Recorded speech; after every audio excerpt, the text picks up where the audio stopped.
దేవుని యొక్క సన్నిధానంలో ఒక దినము గడుపుట 1000 దినాల కంటే శ్రేష్టమైనది. దేవుని యొక్క సన్నిధానంలో ఒక దినము గడుపుట 1000 దినాల కంటే శ్రేష్టమైనది. అటువంటి శ్రేష్టమైన సమయాన్ని మనకు దయచేసి ఉన్నాడు దేవాది దేవుడు. ఎంతో ఉదయకాల సమయం నుంచి ఎన్నో పనుల భారము, అలసిపోయిన పరిస్థితి, కానీ దేవుని యొక్క సన్నిధానంలో శాశ్వతమైన ఆనందము, భూసంబంధమైన పరలోక సంబంధమైన ప్రతి ఆశీర్వాదము ఆయన సన్నిధిలో ఉన్నాయి.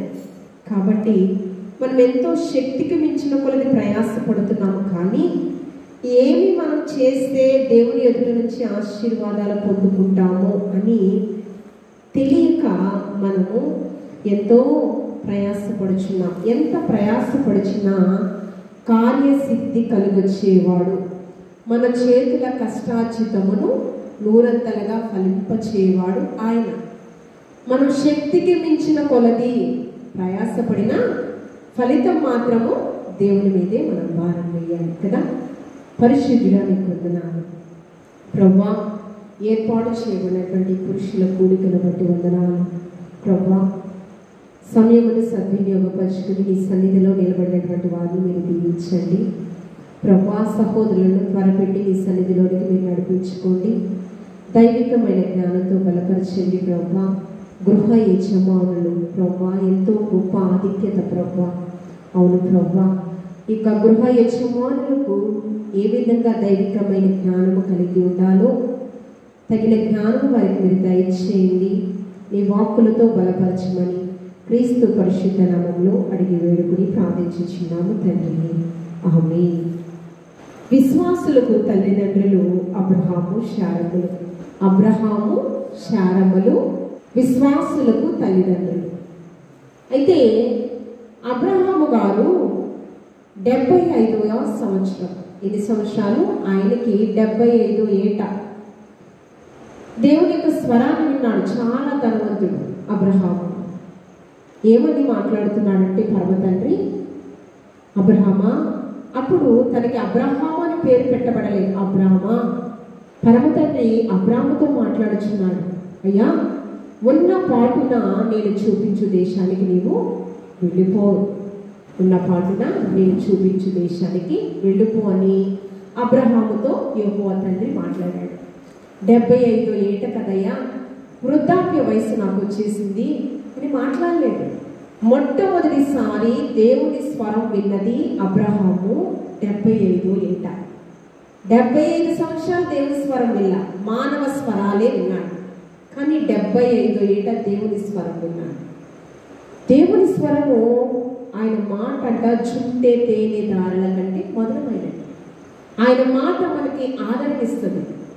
కృంగిన వారిని, ఎవరైతే కన్నీటితో ఉన్నారో, ఇంకా నాకు బ్రతుకొద్దు, చావు, ఇంకా నేను చనిపోతే అంతా శూన్యంగా కనిపిస్తుంది, అలాంటి నిస్పృహల మధ్య, నిరాశ నిస్పృహల మధ్య బ్రతికే వారికి కూడా ఆయన మాట ఎలా ఉంటాయంటే మధురంగా ఆదరణ ఇచ్చేటటువంటి మాట. అయితే మారు మాట్లాడకుండా అప్పటికే శారం ఉన్నారు, వృద్ధాప్యంలో ఉన్నారు, తీసుకుని ఆయన చూపించు దేశానికి వెళ్ళిపోతున్నాడు. లోతును కూడా తీసుకుని వెళ్ళాడు. ఎక్కడికి వెళ్ళినా ఇప్పుడైతే మంచి సుందరవంతమైన గృహాలు మనం నిర్మించుకుంటున్నాం, కానీ అప్పుడైతే గుడారాలే. ఆ గుడారాల్లోనే నివసించేవాడు. ఎక్కడ గుడారంలో ఏర్పాటు చేసుకున్నా అక్కడంట దేవునికి ఒక బలిపీఠం కట్టి యెహోవా నామము ప్రార్థించేవాడంట. యెహోవా నాతో మాట్లాడాడని ఆయన నామం ప్రార్థించేవాడంట. అయితే ఎంతగా ఆశీర్వదించాడు అబ్రహామును. భూ సంబంధమైన ప్రతి ఆశీర్వాదం ఉంది. గొర్రెల మేకల మందు ఉంది, పశు సంపద ఉంది, ఏమండి పొలములు ఉన్నాయి, అన్నీ ఉన్నాయి. కానీ ఏమి కుదురుకుందంటే అబ్రహాముకి గర్భఫలం లేదు. బిడ్డలు లేకపోతే ఏమంటారు చెప్పండి? గొడ్రాలు అంటారు. విలువ ఉండదు. ఒక మంచి వేడుకలకి పిలవరు. గొడ్రాలు అనేటటువంటి నింద చారక మోస్తూ ఉంది. అయితే ఒక దినాన గుడారం దగ్గరికి ఎవరు వచ్చారో తెలుసా? యేసయ్య వచ్చారు. ఎవరు వచ్చారు? యేసయ్య 2 దేవదూతలను తీసుకుని గుడారం దగ్గరికి వచ్చాడు. అప్పుడు అబ్రహాము ప్రార్థన చేస్తున్నాడు, అయ్యా నన్ను దాటిపోవద్దు, నీవు నన్ను దాటిపోవద్దయ్యా, నువ్వు నన్ను ఆశీర్వదించాలి, అతనికి ఒక హృదయ వాంఛ ఉంది. ఆ హృదయ వాంఛ ఏంటి? నా భార్య గొడ్రాలు గొడ్రాలని పిలిపించుకుంటుందయ్యా, ఆ కళ్ళంకాన్ని తీసివేయ్యా. హృదయ వాంఛ. మనుషులు మనం ఏంటో బాహ్య సౌందర్యాన్ని బట్టి రే వాడు చాలా బాగా బతుకుతున్నాడు అంట. కానీ మన అంతరంగంలో ఉన్న వేదన ఏంటో ఎవరికి తెలుస్తుంది? ఒక దేవుడికే తెలుస్తుంది. మనం మంచి బట్టలు వేసుకుంటాం, కానీ ఎంత బట్టలు వేసుకున్నా ఏంటంటే మంచి బైక్ డ్రైవ్ చేసినా, మంచి కారు కొనుక్కున్నా, పెద్ద బిల్డింగ్ నిర్మించినా, కానీ మనకి శాంతి సమాధానం ఉందా, నెమ్మది ఉందా, సంతోషం ఉందా అనేది ఎవరు చూస్తున్నారంటే మనుషులు చూడట్లేదు. మనుషులు బాహ్యమైనటువంటి వాటిని చూసి వీడు బాగా బతుకుతున్నాడన్న, కానీ హృదయంలో ఉన్న వేదన ఏంటో దేవుడికి తెలుసు. ప్రార్థిస్తున్నాడు. అయితే అక్కడ అంటుంది శారమ్మ వాగ్దాన పుత్రుడిని దేవాది దేవుడు ఇవ్వబోచున్నాడని మాట్లాడుతుంటే, కానీ ఆ వాగ్దానము రమారమి 25 సంవత్సరాల తర్వాత నెరవేరింది. 75వ ఏట స్వరం విన్నాడు. అంటే 100 సంవత్సరాలకి అబ్రహాము శారమ్మలకి ఇస్సాకు పుట్టాడు. ఎన్ని సంవత్సరాలకి? 75వ ఏట స్వరం మాట్లాడింది. కానీ ఎన్ని సంవత్సరాలు? ఇంకా 25 సంవత్సరాలు నిరీక్షణ ఫలం ఇస్సాకు, వాగ్దాన పుత్రుడు కదా. ఏకలేక వృద్ధాప్యమందు ఏకైక కుమారుని ఇచ్చింది నీవే, ఇచ్చిన నీవే బలి కోరగా. ఎక్కడ? 25 సంవత్సరాల తర్వాత వాగ్దాన పుత్రుని ఇచ్చి ఒక పరీక్ష. అబ్రహాము నన్ను ప్రేమిస్తున్నాడా, పుట్టిన కుమారుడు ప్రేమిస్తున్నాడా? అబ్రహామా నీ కుమారుడు నాకు బలిగా ఇచ్చేయ. మారు మాట్లాడకుండా బలిగా ఇవ్వడానికి కుమారుడిని తీసుకెళ్ళాడయ్యా. అయ్యా అబ్రహాము ఆగు, ఒక బలి పశువుని నేను సిద్ధపరిచాను అంటే దేవుని ఎంతగా ప్రేమించాడో అక్కడ అర్థమవుతుంది. అయితే వాగ్దాన పుత్రుడిని ఇవ్వకముందు దేవదూతలు యేసుక్రీస్తు ప్రభువారు వచ్చారు కదా. అప్పుడు అబ్రహామునంట శారమ్మ పిలుస్తుంది నా యజమానుడా. ఏమని పిలుస్తుంది? భర్తను ఏమని పిలుస్తుంది? పేరుతో పిలవటం లేదు, నా యజమానుడా కదా. అంటే ఏంటి? పురుషులు గృహానికి యజమానులు. పురుషులు గృహానికి ఏంటి? యజమానులు. యజమానులు బాగుంటేనే గృహం బాగుంటుంది. ఒక వ్యక్తి దగ్గర మీరు ఆసాములు అంటారు, పొలం తీసుకుంటున్నారు, ఏమంటే కౌలుకి వేస్తున్నారు, వారినేంటి ఆసాములు అంటున్నారు. వారు మీకెవరు? యజమానులు. కుమారులు మీరు చదివిస్తున్నారు, శక్తికి మించిన కొలది ధారపోసి మీరు చదివించిన తరువాత వారు ప్రయోజకులైతే ఉద్యోగం చేస్తున్నారు. ఎవరి దగ్గర చేస్తున్నారు? యజమానుల దగ్గర కదా. యజమానులు మా చాలా టార్చర్ పెట్టేస్తున్నారు అమ్మా. అందుకే ప్రార్థన, యజమానుల మనసును ప్రేమను దయను కలుగచేయ్యా కదా. అదేవిధంగా ఈ యొక్క వివాహ వ్యవస్థను దేవాది దేవుడు ఏర్పాటు చేశాడు. ఏప్రిల్ రాసిన పత్రిక 11వ అధ్యాయంలో వివాహము అన్ని విషయాల కంటే ఘనమైనది. ఆ వివాహ వ్యవస్థ మొట్టమొదటిగా పరలోకం నుంచి పరమ తండ్రి ఏర్పాటు చేశాడు. ఎవరిని? ఆయన పోలికలో నిర్మించిన ఆదాము అవ్వలకు వివాహ వ్యవస్థ అక్కడి నుంచి ఆశీర్వదించాడు. మొట్టమొదటి ఆది తల్లిదండ్రులు ఎవరు? ఆదాము అవ్వ. వివాహ వ్యవస్థ ఎక్కడ స్టార్ట్ చేశాడు? యెహోవా తండ్రి పరలోకమందు. పరలోకమందు ఆయన్ని వారిని ఆశీర్వదించాడు. ఏమని ఆశీర్వదించాడు? మీరు ఫలించండి, అభివృద్ధి పొందండి, విస్తరించండి, భూమిని నింపండి.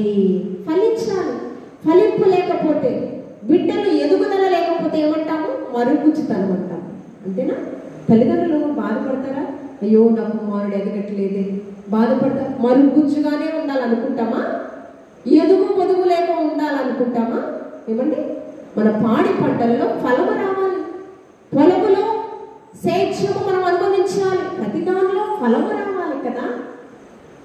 ఆదాము అవ్వలను ఆశీర్వదించాడు కదా. ఆశీర్వదించిన తరువాత వచ్చినటువంటి సంతానమే మనమందరము కూడా. మొదటి ఆదాము ద్వారా మనమందరం వృద్ధి పొందాము. ఆదాము అవ్వలు ఒక వాగ్దానాలు చేశారు. ఏంటి? వివాహము పరలోకం నుంచి ఏర్పాటు చేశాడు. దాంట్లో ఏమున్నాయి? కలిమి యందు, లేమి యందు, వ్యాధి యందు, సుఖ దుఃఖమయందు ఒకరి ఎడల ఒకరు ఏక శరీరులే. ఆ వాగ్దానాలు ఎక్కడి వరకు నెరవేర్చాలంట? మరణమే ఎడమాసాలి వారిద్దరిని. ఈ యజమానుడు ఈ యొక్క వాగ్దానాలు మొట్టమొదటి మొట్టమొదటిగా సృష్టించింది ఆదాముని, అవ్వని కాదు. ఎవరిని సృష్టించాడు? యజమానుడైన ఆదాము గారిని సృష్టించాడు కదా. కానీ ఒకటి కొరతగా ఉందంట, సృష్టిలో అంతా ఉందంట ఏదేదో తోటలో. కానీ ఆదాము గారికి ఎవరు లేరంట, సాటి అయిన సహాయకారి కొదువుగా ఉందంట. అందుకని ఏం చేశాడు? ప్రక్కటెముకలో ఎముకను తీసి, ఆదాము గారి ప్రక్కటెముకలో ఎముకను తీసి అవ్వను తయారు చేశాడు కదా. అంటే యజమానుడు. అందుకనే ఎఫెసీయులకు రాసిన పత్రికలో, మీరు దీని అవసరం నేనే చెప్తాను. ఎఫెసీయులకు రాసిన పత్రికలో 5వ అధ్యాయంలో 21 నుంచి వచనాలు ఉంటాయి. దాంట్లో వివాహ ప్రకటనలో ఏ విధంగా భార్య భర్తని విధంగా ప్రేమించాలి, భర్త భార్యని ఉంటాయి. దాంట్లో ఏంటంట, సంఘానికి శిరస్సు క్రీస్తు. అదేవిధంగా ప్రతి ఒక్క యజమానుడంట తన భార్యకు శిరస్సు అంట. ఎవరికి? ఎవరికి శిరస్సు? మీ భార్యకు శిరస్సు. త్వరలో రాబోచున్నావు వివాహ వ్యవస్థలోకి. నువ్వు ఎవరికి శిరస్సు? నీవు రాబోచున్న నీ జతపని వారిటువంటి ఆ యొక్క వధువుకి నువ్వు శిరస్సు. తాతగారు మామగారికి శిరస్సు కదా. దానిలో ఒక వాక్యం ఉంది, నీ భర్తకు నువ్వు లోబడి జీవించాలి. కానీ యజమానుడంట తన సొంత శరీరాన్ని ఎలా ప్రేమించుకుంటాడు? శరీరంలో అవయవాలు పాడు చేసుకుంటామా కావాలని? నాకు ఆరోగ్యం వద్దు, అనారోగ్యమే కావాలనుకుంటామా? మన సొంత శరీరాన్ని ఎంత ప్రేమించుకుంటామో యజమానుడంట తన భార్యను ఆ రీతిగా ప్రేమించాలంట. ప్రతి ఒక్క స్త్రీకి శిరస్సు భర్త కనుక ఈ పరిశుద్ధ గ్రంథంలో పేతురు గారి పత్రికలలో 1 పేతురు 3వ అధ్యాయం 7వ వచనంలో ప్రతి ఒక్క యజమానుడు తన యజమానురాలితో ఎక్కడుండాలని దేవుని చిత్తం అంటే భూలోకంలో కాదు, ఎక్కడుండాలి? పరలోకంలో ఉండాలని దేవుని చిత్తం. ఆదాము అవ్వలను తన పోలికలో ఎందుకు చేసుకున్నాడంటే, పరలోకంలో నేనుండే పరలోకంలో నా బిడ్డలు నాతో ఉండాలని దేవుని చిత్తం. ఈ పేతురు గారి పత్రికలలో 3వ అధ్యాయం 7వ వచనంలో జీవం అనే కృపావరము ఒకటి ఉంది. నిత్య జీవానికి చేర్చేటటువంటి కృపావరము. నిత్య జీవానికి చేర్చే కృప మనిషి ఎవ్వరు ఇవ్వలేదు. స్వర్గానికి చేర్చే కృప ఏ మానవుడు ఇవ్వలేదు. బెల్షస్సరు నిన్నే ఆదివారం చెప్పినట్టు పరలోకానికి భూమికి ఒక ఉద్యానవనాన్ని తయారు చేశాడు. కానీ సృష్టిని అంతటినీ నిర్మించింది ఆయన కదా. కాబట్టి ఆ జీవములో, నిత్య జీవములో ఉండే కృపను ఎవరిస్తారంటే త్రియేక దేవుడు మనకిస్తారు. యెహోవా తండ్రి, యేసుక్రీస్తు ప్రభువారు, పరిశుద్ధాత్మ దేవుడు, త్రిత్వములో ఏకమై ఉన్న దేవాది దేవుడు, ట్రినిటీ ఆఫ్ గాడ్ కదా. ఆయన ఏమిస్తాడు మనకి? స్వర్గం ఇస్తాడు కదా. ఆ స్వర్గంలో ఉండాలి అంటే ఏం చేయాలో తెలుసా? దీనికి ఏం చేయాలి? దైవికమైన జ్ఞానం కావాలి. స్వర్గానికి వెళ్ళాలంటే ఏం చేయాలి ప్రభువా? అందుకని ఈ దినాలలో క్రైస్తవ కుటుంబాలు పాడైపోతున్నాయి. ఏ కుటుంబాలు? క్రైస్తవ కుటుంబాలు. వివాహ వ్యవస్థ పతనమైపోతుంది. ఈ యొక్క వివాహ వ్యవస్థ పాడకుండా ఉండాలి అంటే గృహ యజమానుడు కరెక్ట్గా ఉంటే తన భార్య బిడ్డలు ఒకే దారిలో వెళ్తారు. అంటే నీ బిడ్డలకు, నీ భార్యకు నువ్వేం చేయాలి? ఒక రోల్ మోడల్గా, ఒక మాదిరిగా ఉండాలి. శారమ్మ అబ్రహాముని నా యజమానుడా అని 75వ ఏట కూడా పిలిచిందంటే ఎంత మాదిరి చూపించుంటాడు? ఏమండి అయ్యా, 75వ ఏట ఉన్నపాటు నన్ను తీసుకెళ్ళిపోతున్నావు అడవుల్లో, విసుక్కోవాలా? సనుగుడు రావాలా? వస్తుందా? కానీ 75వ ఏట నా యజమానుడు అని పిలుస్తుంది. అలా పిలిపించుకునేటటువంటి అర్హత సంపాదించుకున్నాడు శిరస్సైన యజమానుడు అబ్రహాము. అది సంపాదించుకోవాలి. అందుకని పరిశుద్ధ గ్రంథంలో మనం చూస్తే 1 కొరింథీయులకు రాసిన పత్రిక 7వ అధ్యాయం 14వ వచనం, అక్కడ వాక్యం ఏమని ఉంటుందంటే, అవిశ్వాసి అయిన భర్తంట విశ్వాసి అయిన వారిని బట్టి పరిశుద్ధపరచబడాలంట. అలాగే అవిశ్వాసురాలైన భార్య విశ్వాసి అయిన భర్తను బట్టి పరిశుద్ధపరచబడాలి. అంటే ఇక్కడ 2 కనిపిస్తున్నాయి ఆ వాక్యంలో. ఏంటంటే భర్త విశ్వాసి అయితే భార్య విశ్వాసిగా ఉండాలి. ఎలా ఉండాలి? భర్త అవిశ్వాసి అయితే, భర్త పాపంలో బ్రతికితే భార్య పరిశుద్ధంగా బ్రతకాలి. నువ్వెంతంటే నేనెంతంటే ఏమవుతుంది? ఆ వాక్యం ఏముంది అంటే, అలా కాకుండా నా భర్త వల్ల నేను పాడైపోయానంటే, నా భార్య వల్ల నేను పాడైపోయానంటే, ఆ ముందు వచ్చిన ఏమంటే, అలా బ్రతికితే కనుక మీరు మీ బిడ్డలు కూడా పాడు చేసేటటువంటి తల్లిదండ్రులుగా మీరు మిగిలిపోతారు. ఏమవుతారు? అవిశ్వాసి అయిన భార్య విశ్వాసి అయిన భర్తను బట్టి పరిశుద్ధపరచబడాలి. అందుకే వాక్యం ఏంటి? నిత్య జీవం అనే కృపావరములో మీరు పాలిభాగస్తులయ్యా, స్వర్గానికి చేరేటటువంటి అర్హత మీరు సంపాదించుకోండి, నేను తీసుకెళ్తాను అంటున్నాడు దేవాది దేవుడు. యజమానుడు అంటున్నావు, నీకు అర్హత ఎక్కడుంది? నా శిరస్సు అంటున్నావు, నీకు అర్హత ఎక్కడుంది? నువ్వే పాపంలో బ్రతుకుతున్నావు, నువ్వే అబద్ధాలు మాట్లాడతావు, నువ్వే ఒకరిని మోసం చేస్తావు, భార్యను నన్ను కూడా నువ్వు మోసం చేస్తున్నావు, నీకు నేను లోబడి ఎలా బ్రతకాలి అని ఎవరు ప్రశ్నిస్తారు? భార్య ప్రశ్నిస్తారు.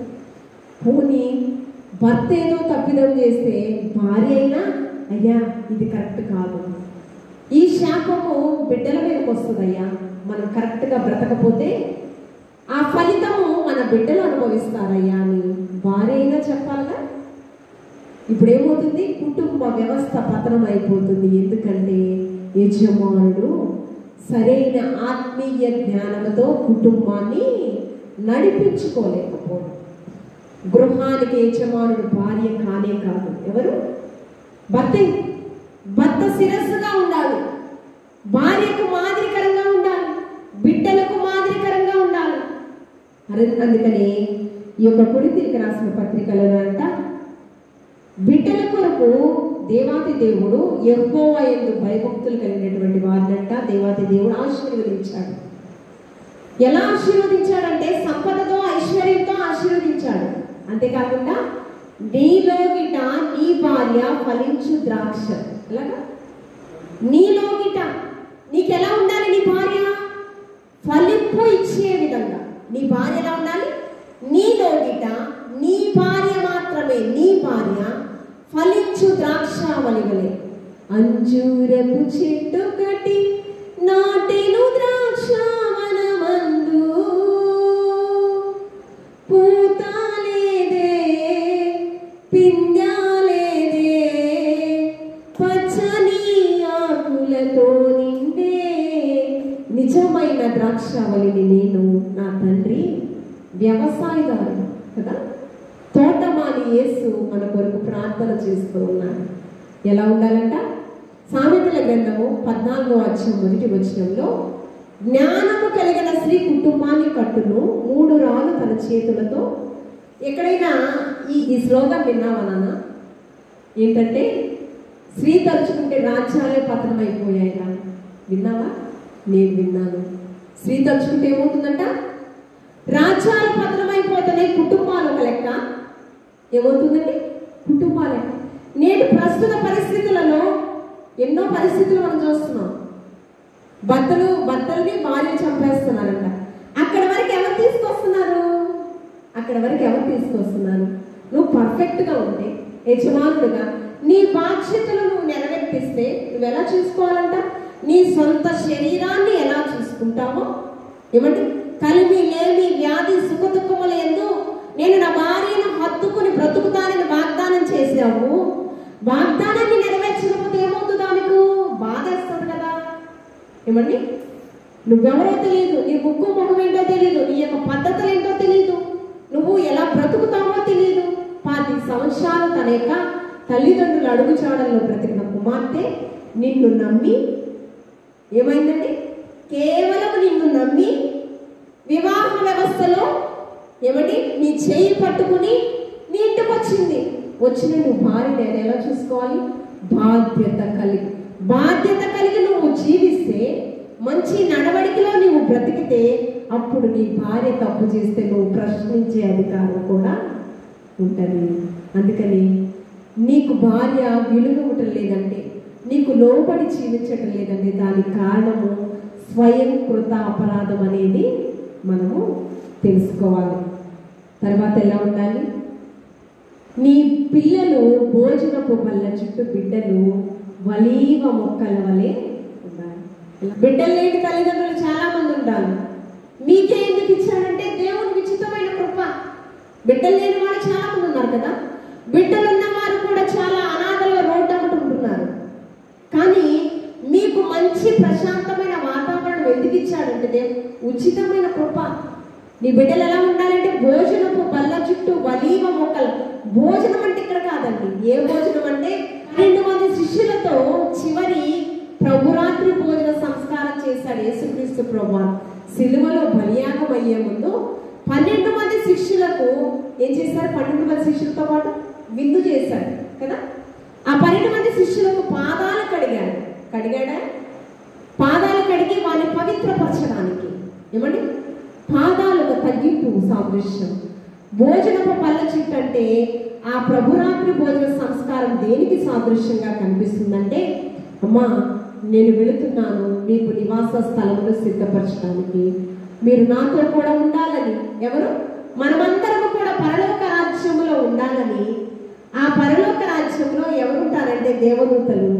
దేవదూతలతో పాటు ఎవరుంటారంట?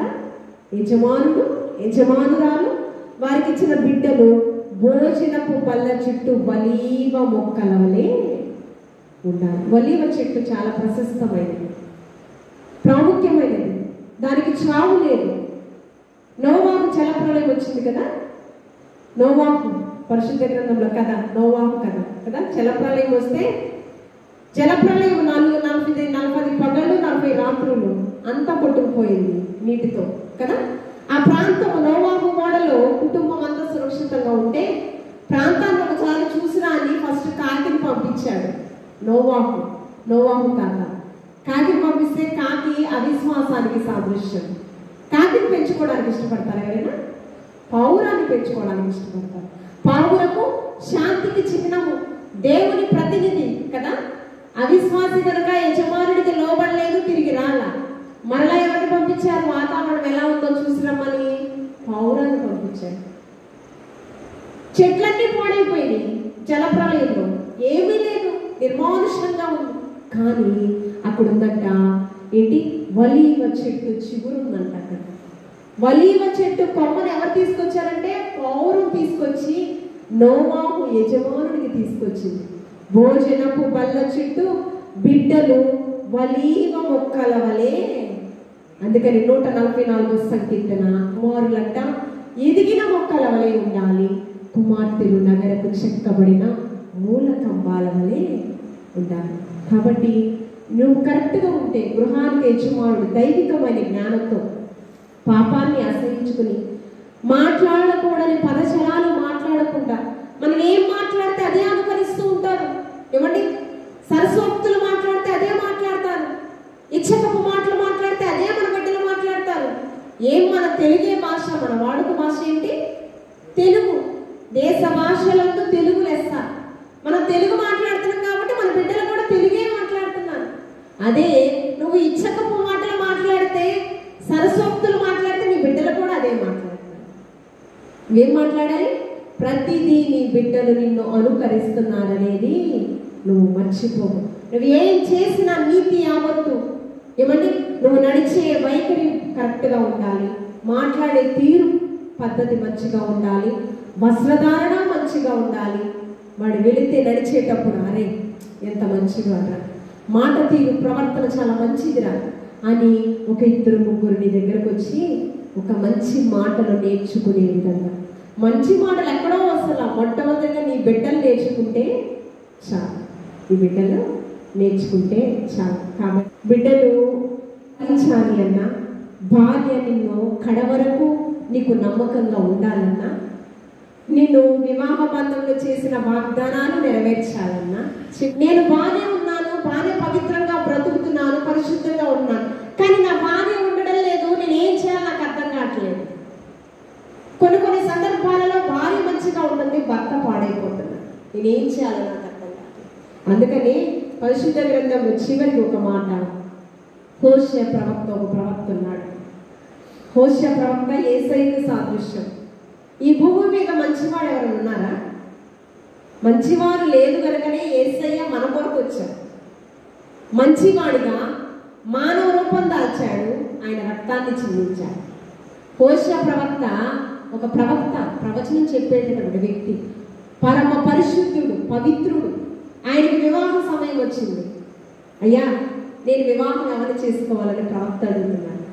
హోషేయ ఏమన్నాడో తెలుసా? దేవాది దేవుడు వ్యభిచారంలో ఉన్నటువంటి గోమేరుని వివాహం చేసుకో అన్నాడు. ఏమన్నాడు? వివాహం చేసుకునేటప్పుడు ఎలా చూస్తాము? అటు 7 తరాలు, ఇటు 7 తరాలు, ఆస్తిపాస్తులు, కట్న కానుకలు, ఇవన్నీ చూస్తాం కదా.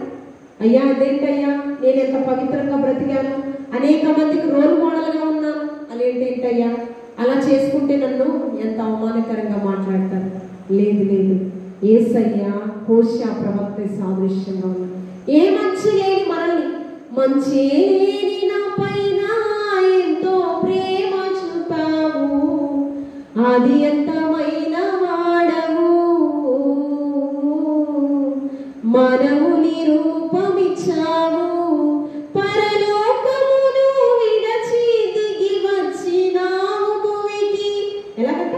మంచి లేని మన కొరకంట పరలోకమును విడిచి ఈ లోకానికి వచ్చాడు. యేసయ్య కంటే గొప్పవాడా హోషేయ?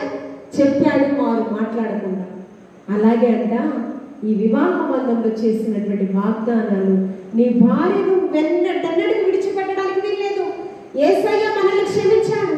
పొరపాటున నీ భార్య తప్పు చేస్తే నువ్వు కూడా క్షమించాలి. యేసయ్యే నిన్ను క్షమించినప్పుడు నీ భార్య నువ్వు క్షమించలేవా? క్షమిస్తే, ఆ ప్రేమను నువ్వు చూపిస్తే నిన్ను హత్తుకుని ఉంటుంది. సొంత శరీరము ఎలా ప్రేమించుకుంటామంటే, నలుగురిలో అబాసుపాలు అవడానికి మనం చూసుకుంటామా?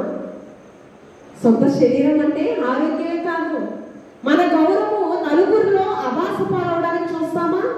కాదు కదా. నీ భార్య తప్పు చేస్తే కడుపులో పెట్టుకో, దేవుడు కూడా అదే చెప్తున్నాడు. అలాగే నువ్వు కడుపులో పెట్టుకున్నప్పుడు నిన్ను కూడా, నువ్వేదైనా తప్పు చేస్తే ఆమె కూడా కడుపులో పెట్టుకో. అలా ఒకరికొకరు మాదిరిగా ప్రేమతో, ఐక్యతతో, సమాధానముతో, కలిమియందు, లేమియందు, వ్యాధి యందు, సుఖ దుఃఖముల యందు ఒకరికెక్కడ ఒకరు ఎడబాసకుండా అట్లా బ్రతికితే అసలు మిమ్మల్ని మరణం తప్ప మరి ఏది కూడా ఎవ్వరు కూడా వేరుపరచదు.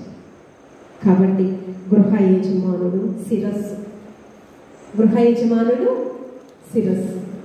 ఏమండి? మొండం లేకపోతే బ్రతకగలమా? శిరస్సు లేకపోతే బ్రతకగలమా? గృహానికి యజమానుడు లేకపోతే కూడా అమ్మో వెలవెల్లాడుతూ ఉండాలి. కానీ ప్రస్తుత పరిస్థితులు తారుమారుగా ఉన్నాయి. కాబట్టి ఇకనైనా మనం మన జీవితాన్ని కట్టుకున్నాం. భార్య నా మాట వినట్లేదా? నీ భర్త నీ మాట వినట్లేదా? ప్రార్థన చేయి. నువ్వేమో విస్తారమైన ప్రార్థన చేయవసరంలా. నీ గృహంలో మౌనంగా ప్రార్థన చేసుకో. నీ కన్నీటిని దేవాది దేవుడు నాట్యంగా మారుస్తాడు. గృహ యజమానుడా నువ్వు మంచిగా ఉంటే, సహోదరుడా నీవు మంచిగా ఉంటే నీ భార్య మంచిగా ఉంటుంది. నీ బిడ్డలు కూడా ఆశీర్వాద పదంలోకి నడిపింపబడతారు. నీ లోగిట నీ భార్య ఫలించు ద్రాక్షావల్లి వలె, నీ భోజనపు బల్ల చుట్టూ నీ బిడ్డలు వలీవ మొక్కల వలె. అంటే ఆశీర్వాదకర్తలుగా దేవాది దేవుడు మనల్ని మారుస్తానంట. ఇప్పుడు వరకు నీ మీద ఎంత కళంకం ఉందో ఆ కళంకానంతటిని తీసివేసి దేవాది దేవుడు ఏమండి నీ మీద ఉన్న కళంకాన్ని మత్స అంతటిని తీసివేసి దేవాది దేవుడు క్రొత్త జీవితానికి దేవాది దేవుడు ఇవ్వడానికి సిద్ధంగా ఉన్నాడు. ఎగతాళి చేసిన వారే, గేలి చేసిన వారే, అపహాస్యం చేసిన వారే, కానీ వారి ఎదుటే నిన్ను దేవాది దేవుడు తలగా ఉంచుతాను వాగ్దానం ఇచ్చాడు. నిషేధించబడిన రాయి మూలకు తలరాయి. కాబట్టి మీ అందరికి కూడా గృహ యజమానుడుగా దైవికమైన జ్ఞానం ఏమున్నా కూడా దేవుడి సన్నిధి మాత్రం నిర్లక్ష్యం చేయకూడదు. అర్ధరాత్రి వేళ పంట పొలాల దగ్గరికి వెళ్తున్నారు. విష సర్పాలు ఏ హాని మీకు కలగకుండా ఉంటుందంటే దానికి కారణం ఏంటి? దేవదూతల భద్రత. ఎవరు విడిచినా ఎవరు మరచినా నేను విడువని ఎడబాయను. ఈ వాగ్దానం మీ జీవితాలలో స్థిరపరిచాను దేవాది దేవుడు. ప్రమాదాలు జరుగుతాయి, నీకెందుకు జరగలేదంటే దేవుడి కృప, దేవుడి కాపుదల. కాబట్టి యజమానుడిగా మనం సత్ప్రవర్తన కలిగి ఉంటే మన బిడ్డలు కూడా మంచి ప్రవర్తనలో, మన భార్య కూడా మంచి ప్రవర్తన కలిగి, కాబట్టి మీరు మంచి యజమానులుగా మీరు బ్రతకాలని, దైవభీతితో, దైవికమైన జ్ఞానంతో మీరు కూడా రక్షణను స్వీకరించాలని, రానున్న దినాల్లో మీ గ్రామానికి ఒక గర్వకారమైన వ్యక్తులుగా, ఇవన్నీ ఆశీర్వాదకరమైన వ్యక్తులుగా, మీ సంఘానికి ఆశీర్వాదకరమైన వ్యక్తులుగా, నోరు తెరిచి ప్రార్థించేటటువంటి జ్ఞానం మీరు పొందుకునే వారిగా, మీ బిడ్డల కొరకు మీరు ప్రార్థించే వారిగా మీరు ఉండాలని గృహ యజమానుడు ఉదయాన్నే లేచి, మీ భార్యనే కాదు, ఉదయాన్నే లేచి మీ భార్య కొరకు, మీ బిడ్డల కొరకు మీరు రేపటి నుంచి ప్రార్థన చేయడం మొదలు పెట్టండి. ఖచ్చితంగా దేవాది దేవుడు ఆశీర్వాదాలు మీరు మెండుగా పొందుకుంటారు. అటువంటి కృపలో దేవాది దేవుడు మిమ్మలను ఫలింపచేయుగాక. ఆమేన్. పరిశుద్ధుడా నీకు వందనాలు, సర్వోన్నతుడా నీకు వందనాలు ప్రభువా, నీకు స్తోత్రము ప్రభువా. కొద్దిమందిగా కూడి నేను ఆరాధన చేసి ఉన్నారు, నీ వాక్కులు విని ఉన్నారు ప్రభువా, నీకు స్తోత్రం. నీ సన్నిధిని ప్రేమించి నీ సన్నిధికి వచ్చినటువంటి నీ ప్రియ బిడ్డలను మీరు దీవించండి, ఆశీర్వదింపచేయండి. రెట్టింపు ఆశీర్వాదానికి యోగ్యులుగా మీరు ఎంచమని వచ్చి ఉన్నాను ప్రభువా, నీకు స్తోత్రం. అవును ప్రభువా, గృహ యజమానులుగా ఇప్పటి వరకు అందరి చేత అవమానపరచబడ్డారేమో ప్రభువా, వీరి మీద ఉన్నటువంటి కళంకాన్ని మీరు తీసివేయండి ప్రభువా. సహోదరులు మీరు దీవించండి, దైవికమైన జ్ఞానంతో బలపరచండి. అబ్రహాముకి ఇచ్చినటువంటి జ్ఞానము వీరికి కూడా మీరు దయచేయండి ప్రభువా, నీకు స్తోత్రం. వారి భార్యలు ఇక నుంచి దైవికమైన జ్ఞానంతో వారి భర్తలను గౌరవించే విధంగా, నా యజమానుడా అని గౌరవంగా ప్రభువా పిలిచే విధముగా ప్రభువా అటువంటి గొప్ప ఆధిక్యతను వీరికి దయచేసి నడుపుచు ఉన్నాను ప్రభువా, నీకు స్తోత్రం. ప్రభువా నీకు నా విశ్వాసం ఎంతవరకు వినబడేదో ప్రతి ఒక్కరితో నీ జ్ఞానంతో బలపరిచింది ప్రభువా.